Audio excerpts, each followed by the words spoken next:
Hey y'all, it's Nash coming to you from my sunny backyard the day after the 4th of July. I've had a lot of gender related stuff come up in my life the last couple weeks, and I just kind of wanted to process those and document them for posterity. So I started a new job. For the most part, the work that I've been doing has been LGBTQ activism in a nonprofit in an LGBTQ community center here in town. And this is the first time in a while that I've been in a context that isn't queer specific or trans specific, and working with folks who, while some of them may be LGBTQ identified, like the purpose of our work is not to further the movement. And so, just kind of like, for instance, navigating my pronouns in that situation. I use they pronouns. I also use he in some contexts of my life. My family uses he for me predominantly, and things like that. But, you know, I've always used they pronouns at work since I started using they, and that's important to me, and I want that to happen. And most of my coworkers have been really on top of it. Those who haven't have been, admittedly learning and had been asking for tips and some advice on respecting my pronouns. And so I think it's a space that is going to be fairly easy to be my authentic self in, which is wonderful. And I know that that's not necessarily usual, but I did get she'd the other day by somebody, and that was kind of like, what? Like, I don't know, and it's not the only instance in the last couple of weeks where I've been she'd. I also had my college reunion a couple weekends ago, and I went to check in with somebody who doesn't know me, a stranger. So I volunteered for the reunion, and they were like last name, and they had all these name tags out, and they were and I was like Jones, and they were searching through it, and she gets to the Joneses, and she goes, Jessica? I was like, Jessica? Like, no. Nash, actually. And she goes, okay, Louise? I was like, Louise? Like, what are you seeing? Like, when those moments happen to me, I'm just like, what are you seeing when you look at me? I can't figure it out.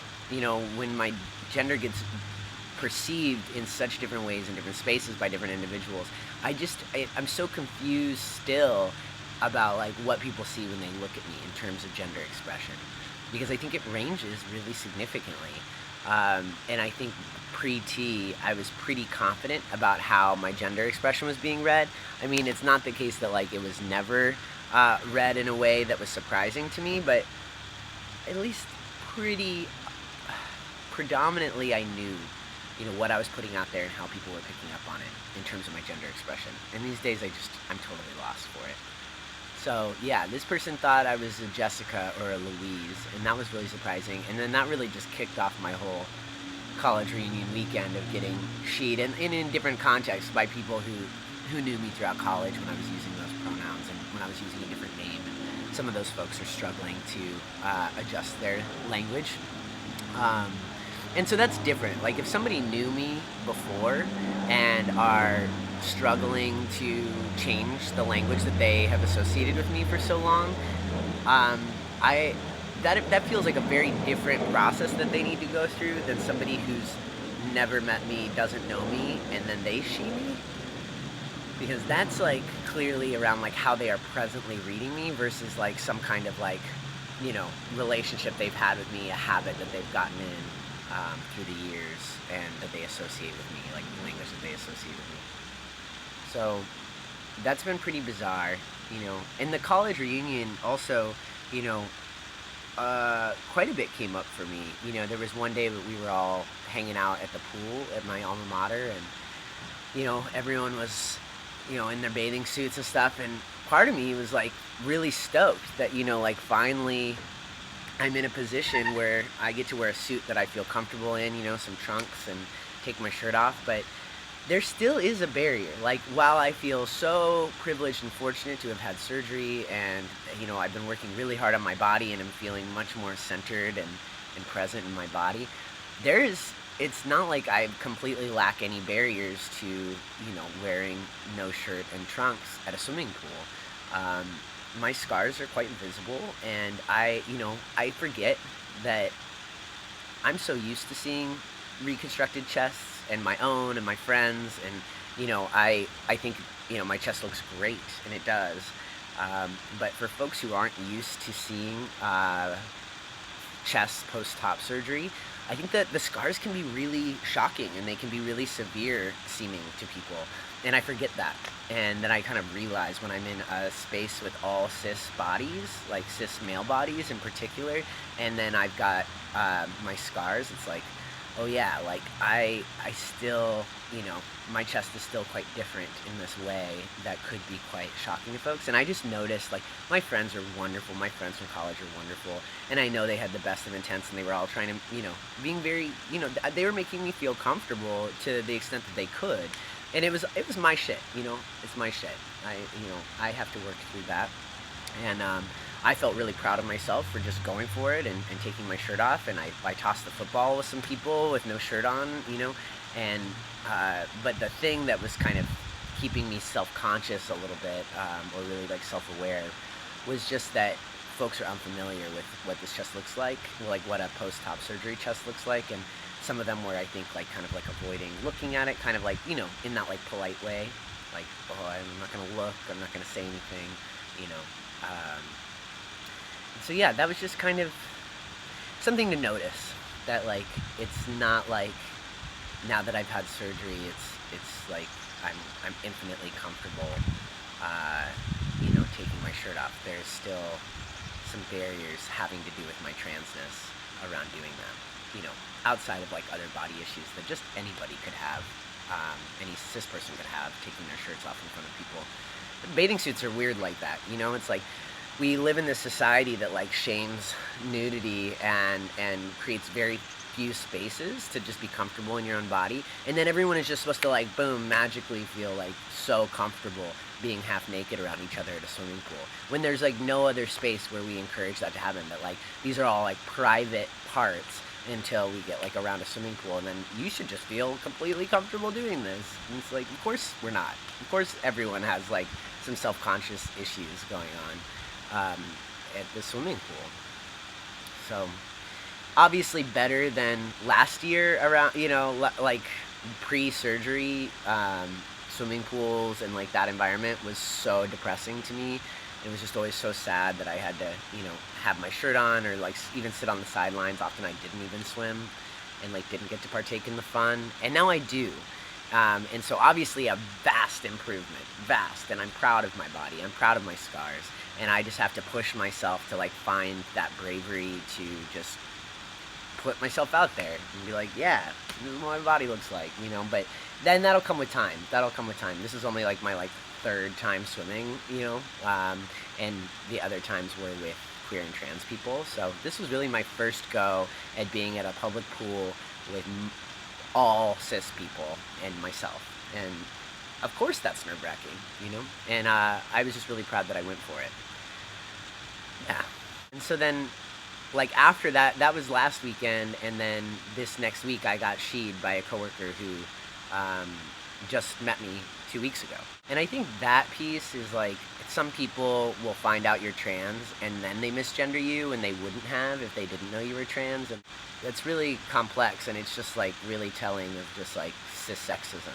Like thinking like, oh, that person's like really a woman, or like that person's like processing that I'm trans, and they're like, even though that person looks male in these ways, and I would likely read that person as male if I didn't know their history, like now that I do, like, oh, I can see the woman in that person, or like, oh, I can see that they're trans, or like that person is a woman, like gets put in the back of their head. But it ends up making people misgender you when they wouldn't have before, and that's really frustrating. And it was just shocking. I guess I get shocked when I get she'd these days. But the rationale that goes through my head around like why I'm shocked is like, how does this look like a she to you? And that is some fucked up shit. Like that is also rooted in transphobia. That like somebody who looks like I do couldn't use she, or like wouldn't use she, or that it's ridiculous that someone who looks like me would use she. That's really messed up. There are plenty of people who look like me either who were assigned male at birth or assigned female at birth, who use she pronouns, and that's perfectly valid, and they shouldn't be assumed to not use she pronouns.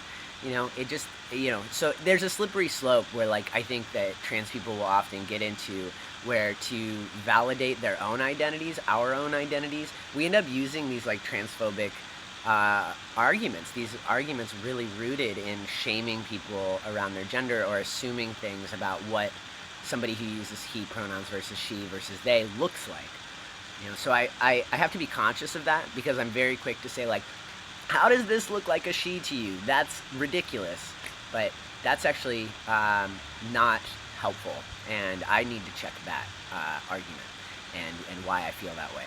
Because sure, somebody who looks like this could use she, and that would be perfectly valid, and they should be affirmed in that. But I should be affirmed in that I don't use that. But my gender expression isn't a dead giveaway, and it shouldn't be, because that could hurt folks who don't express in a way that aligns with our expectations for he's and she's, etc. So just a lot of navigating people's perceptions, a lot of navigating language, trying to figure out at this new job, like, how, I'm interfacing with a lot of clients, and for the first time interfacing with clients who I'm not educating about respecting pronouns as, like, an example of something I would have done in my last job. Is like, I could use myself as an example. Like, probably the work I was doing with them was partially getting them to respect pronouns and practice with pronouns. And so, pushing them in that way made a lot of sense. It was actually in line with the work I was doing.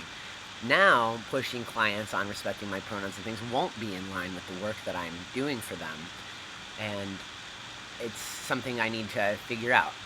How far do I want to push that? Do I want to use both he and they at work? When do I choose which? And obviously, I mean, maybe not obviously, but I do want to use they pronouns across the board at work. I want to be my authentic self at work, and I want to push folks in that way. But now, all of a sudden, it's not my job to push folks in that way.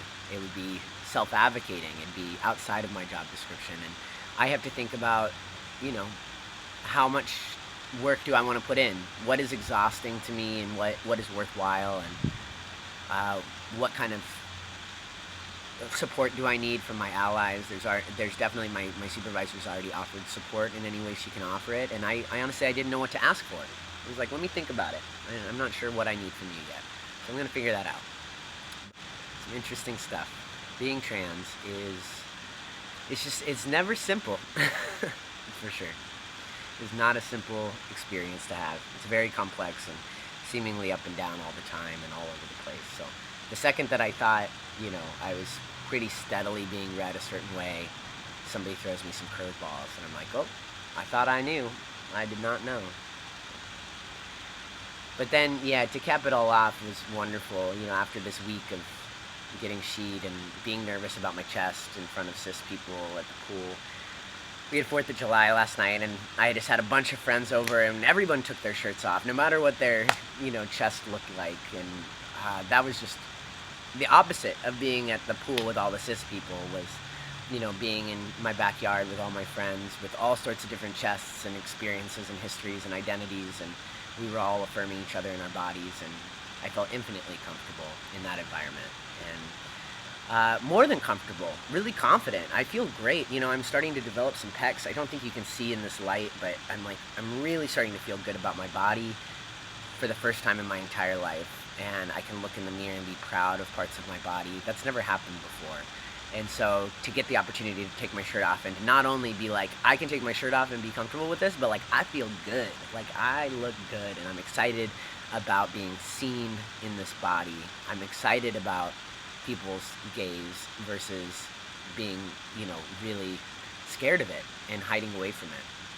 Like, I'm like, yeah, I feel good. It's cool. It's really cool. It's exciting. So, all right. That's long enough of an update, I think. Take care. Signing off for now. See you soon, I hope. Later.